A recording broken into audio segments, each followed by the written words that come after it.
pemerintah. Nah, terlebih dahulu kita harus lihat ya apa itu pengertian sistem pengendalian apa ya sistem pengendalian intern pemerintah itu apa, unsur keterkaitannya apa saja ya, dan juga bagaimana penerapannya, gitu ya. Nah, berkaitan dengan Undang-Undang Keuangan Negara, gitu ya. Nah, jadi semuanya yang namanya audit keuangan negara itu ya undang-undang, gitu ya. Jadi undang-undang dan peraturan yang berlaku, gitu ya.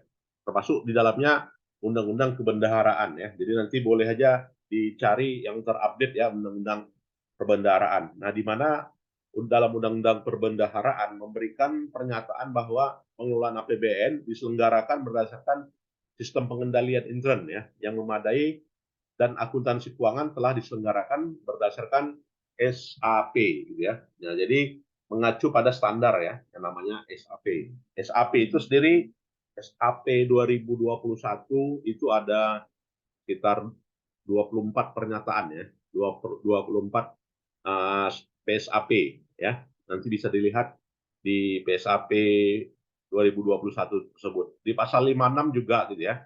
Bahwasanya pengendalian intern itu ada di SKPD ya. Pasal 58 menyatakan bahwasanya peningkatan kinerja transparansi akuntabilitas pengelolaan keuangan negara. Nah, ini presiden sebagai kepala pemerintahan yang mengatur penyelenggaraan sistem pengendalian intern di lingkungan pemerintah secara menyeluruh. Jadi SPI itu sudah ditetapkan melalui PP ya, peraturan pemerintah. Nah, di mana SPIP dalam hal ini didefinisikan adalah proses integral ya pada tindakan dan kegiatan yang dilakukan secara terus-menerus oleh pimpinan dan seluruh pegawai untuk memberikan keyakinan memadai ya atas tercapainya suatu organisasi melalui kegiatan yang efektif dan efisien ya. Keandalan laporan keuangan, pengamanan atas aset, ketaatan terhadap peraturan ya. Nah, unsurnya apa saja SPIP itu? Ya, sistem pengendalian intern pemerintah unsurnya pemantauan, ya apa ya efektivitas efisiensi operasi, ya pengamanan atas aset, pelaporan keuangan dan juga ketaatan. Nah itu ada 4 ya, ada 4 unsur SPIP dan baik itu pada level unit ya, pada level uh, kegiatan maupun juga pada level kegiatan seterusnya, gitu ya. Nah disinilah unsur sistem pengendalian intern pemerintah dilakukan, yaitu melalui pemantauan, ya, pemantauan dan pengendalian fasenya, kemudian informasi dan komunikasi, gitu ya, kemudian kegiatan pengendalian, ya, penilaian risiko dan lingkungan pengendalian, itu ya. Nah, unsur SPIP meliputi yang unsur informasi dan komunikasi tadi, misalnya, ya unsur informasi, komunikasi meliputi ya meliputi pemantauan ya kemudian kegiatan pengendalian, penilaian risiko dan lingkungan pengendalian ya. Jadi yang diinformasi dan komunikasikan keempat fase ini gitu ya. Dan SPIP gitu ya meliputi pengendaliannya meliputi nah ini lingkungan pengendalian. Nah, lingkungan pengendalian itu meliputi apa saja? Penegakan integritas dan etika ya, kemudian komitmen terhadap kompetensi, kepemimpinan yang kondusif, ya struktur organisasi yang sesuai dengan kebutuhan, pendelegasian wewenang dan tanggung jawab, ya kegiatan sehat tentang pembinaan SDM, ya kemudian peranan aktif yang efisien dan hubungan kerja yang baik. Nah, sedangkan penilaian risiko dua proses, yaitu proses identifikasi risiko dan analisa risiko ya. SPP kegiatan pengendalian aktivitasnya ada 12 ya, meliputi review atas kinerja informasi, pembinaan SDM, pengendalian pengelolaan sistem informasi, ya sampai pada dokumentasi sistem pengendalian. Ya. Sedangkan proses kegiatan informasi dan komunikasi melalui sarana komunikasi dan sistem informasi. Ya. Sedangkan sistem pemantauan dan pengendalian meliputi apa ya? Meliputi pemantauan berkelanjutan, evaluasi terpisah dan juga tindak lanjut. Ya. Jadi konsep dasar dari sistem pengendalian ini meliputi ya bagaimana ya supaya kegiatan operasi di lingkungan pemerintah atau kegiatannya itu, gitu ya, itu uh, terpasang ya, terpasang secara terus menerus, gitu ya. dan sifatnya dikendalikan oleh manusia ya. Dan berikutnya konsep dasar sistem pengendalian itu adalah supaya dapat bisa memberikan keyakinan yang memadai ya, bukan ya sistem pengadaan barang dan jasa ya. Sistem pengadaan barang dan jasa meliputi ya mulai dari kegiatan pengadaan barang jasa, mulai dari apa ya, bagaimana bentuk pengendaliannya dalam kegiatan pengadaan barang dan jasa. Ya, pengendaliannya di fase lingkungannya yaitu apa ya?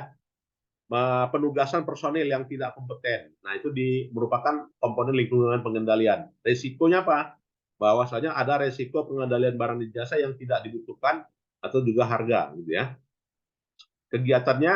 Kegiatan pengendaliannya meliputi uh, membuat KAK, gitu ya, yang membuat aspek teknis ya, barang yang diadakan, kemudian juga membuat harga pokok satuan dari hasil survei. Nah, ini bentuk pengendaliannya, gitu ya.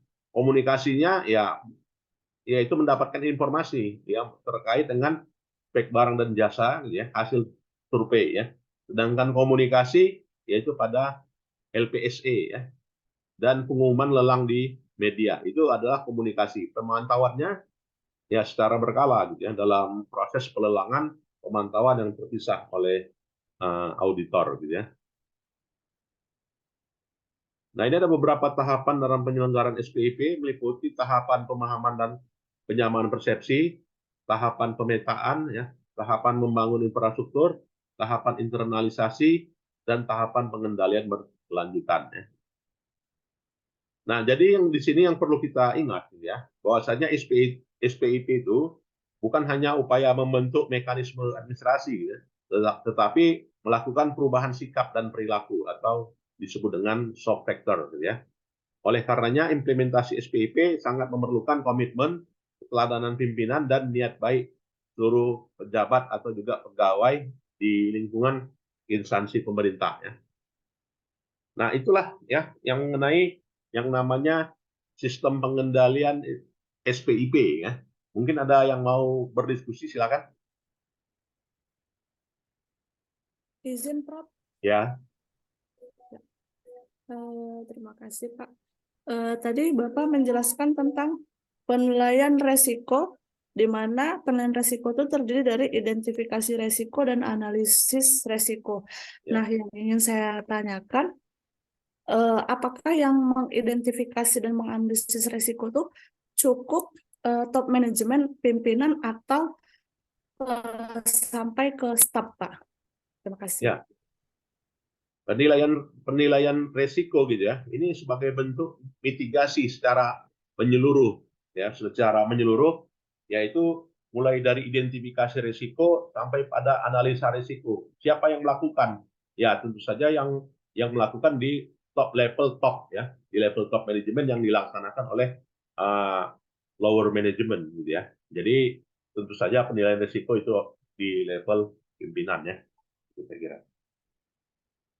Berarti dia top down gitu ya Pak ya, yang Betul, top down. identifikasi resikonya top manajemen, baru yang menjalankannya level bawahan gitu ya Pak ya. Ya, level bawahan, dan menggunakan identifikasi risiko dengan pendekatan bobot risiko gitu ya.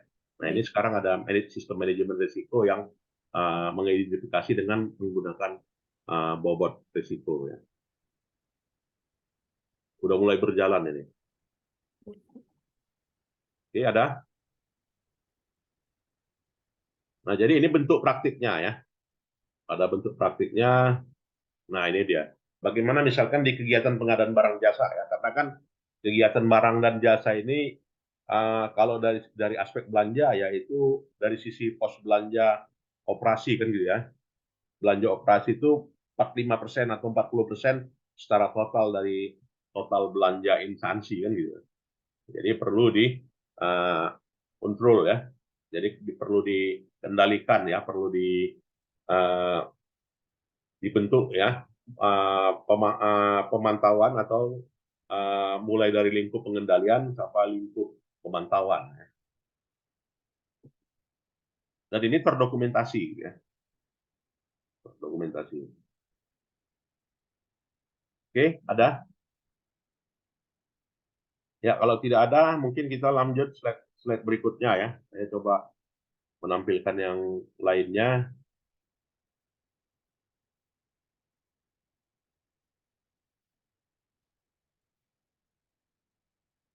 Kalau itu sistemnya, sekarang kita melihat sistem pengendaliannya. Ya, sistem pengendaliannya.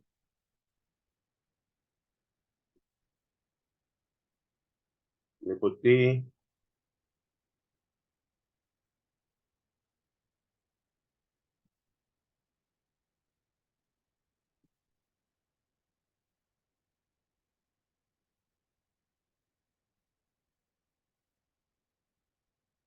Nah, tadi lingkungan pengendalian khusus ya, ada. Nah, dalam lingkungan pengendalian di sini,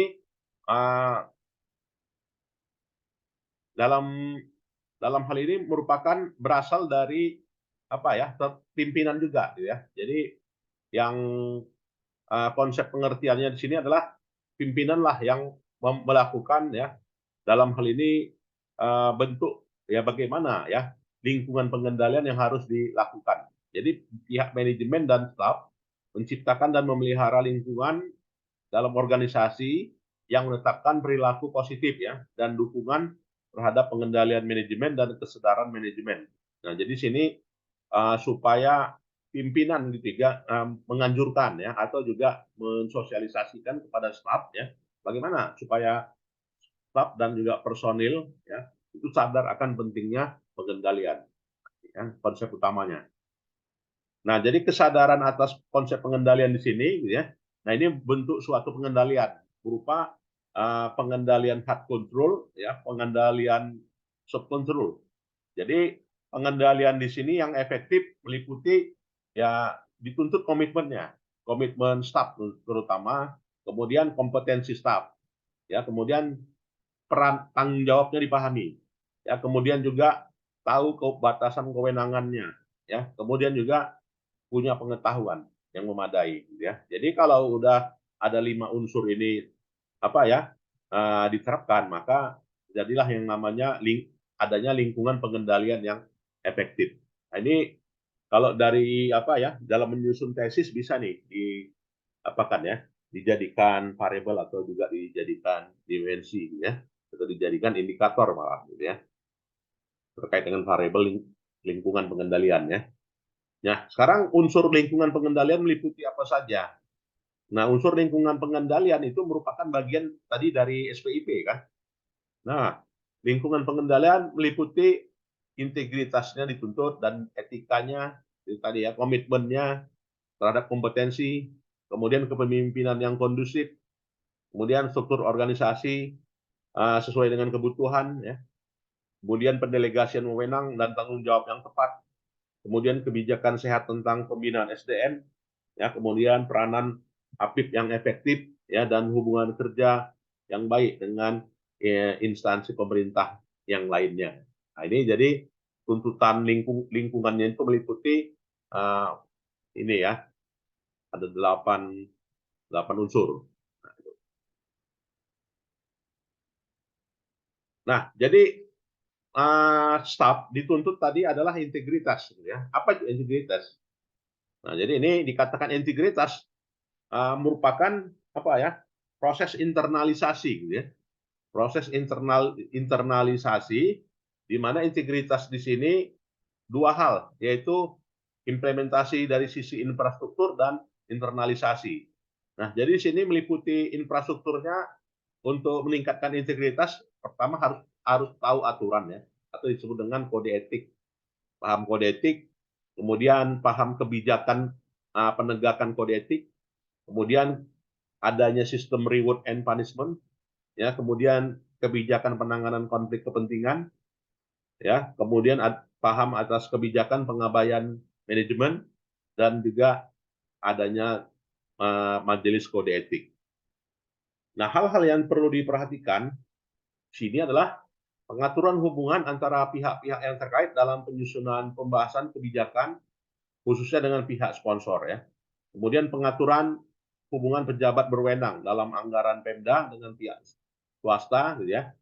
kemudian pemberian reward and punishment, gitu ya. Kemudian pengaturan hubungan pejabat yang berwenang dalam penerimaan pegawai dengan calon pegawai. Jadi unsur itu hal yang diperhatikan ya.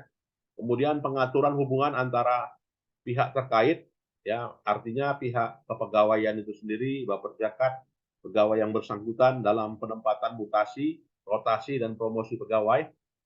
Kemudian pengaturan transparansi kebijakan dalam penerimaan pegawai, proses penempatan, ya, mutasi, rotasi, promosi, ya. Kemudian pengaturan hubungan pejabat berwenang dalam pengadaan barang dan jasa dengan pihak ketiga, ya. Kemudian pengaturan tanggung jawab evaluator, auditor terhadap fasilitas yang diberikan. Ya. Nah ini ada contoh materi pedoman perilaku ya. Artinya di sini pegawai itu, gitu ya. Pegawai di sini berkaitan dengan integritas meliputi ya terkait informasinya ini terkait ini ya. Jadi aktivitas politik juga diperhatikan ya. Kemudian kegiatan suap menyuap ya, pembayaran ilegal atau juga kickback juga harus diperhatikan, bagian dari integritas itu. Amal donasi ya, bagian dari integritas. Perjalanan dinas integritas ya. Pekerjaan sampingan integritas juga. Hadiah pemberian dan keuntungan ya, gratifikasi, jamuan ya, biaya kemudahan, uang pelicin ya. Kemudian menjadi pemasok dan penyedia jasa lainnya ya. Kemudian anggota keluarga juga harus diperhatikan karena itu bagian dari integritas. Kemudian menghindari potensi benturan kepentingan ya. Nah, kalau apalagi mau masuk apa ya, KPK gitu kan, stafnya. Nah, ini sangat pasti dicek kembali gitu ya.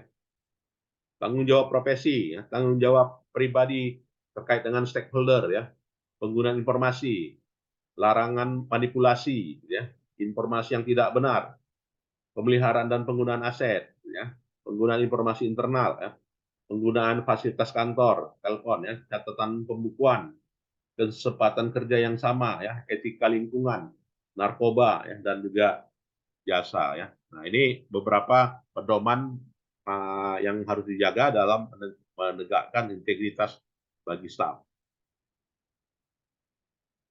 Nah, internalisasi di sini